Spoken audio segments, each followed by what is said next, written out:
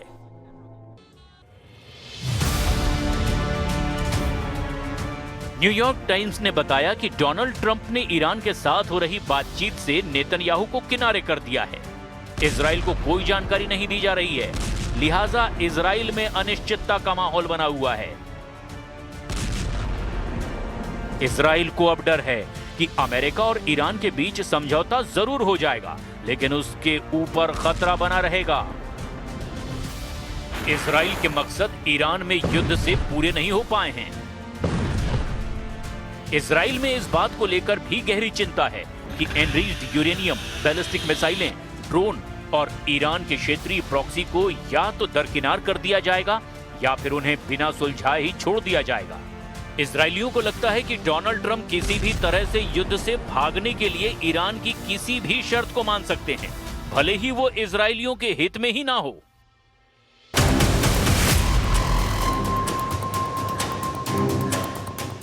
Reports के मुताबिक Washington और तेहरान पाकिस्तान और कतर की मध्यस्थता से एक शुरुआती सहमति की ओर बढ़ते जा रहे हैं।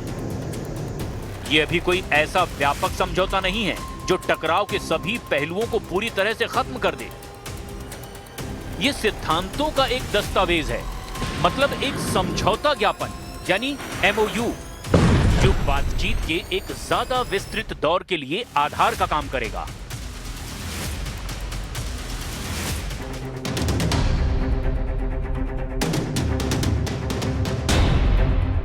इस दौर के 30 से 60 दिनों तक चलने की उम्मीद की जा रही है, यानी ईरान अमेरिका की शर्तों को मानने जा रहा है। इजराइल के डर की वजह भी यही है। इजराइल की बड़ी चिंता दरअसल यह है कि इस समझौते के तहत ईरान का परमाणु ढांचा पूरी तरह से तबाह नहीं किया जाएगा, जिससे ईरान भविष्य में दोबारा कभी भी परमाणु हथियार बनाने के करीब पहुंच सकता है। वाशिंगटन चाहता है कि ईरान का संवर्धित यूरेनियम देश से बाहर भेज दिया जाए, लेकिन ईरान इसका विरोध कर रहा है। इजराइल के लिए ये एक रेड लाइन है। अगर यूरेनियम ईरान में ही रहा तो कभी भी परमाणु ब्रेकआउट यानी कि तेजी से एटम बम बनाया जा सकता है। अब ऐसी स्थिति में अगर 60 दिन तक ईरान पर अमेरिका हमला नहीं करता तो ईरान रूस और चीन की मदद से ऐसा कवच तैयार कर लेगा जिसको भेदना फिर अमेरिका और इजराइल के लिए भी बहुत मुश्किल हो जाएगा।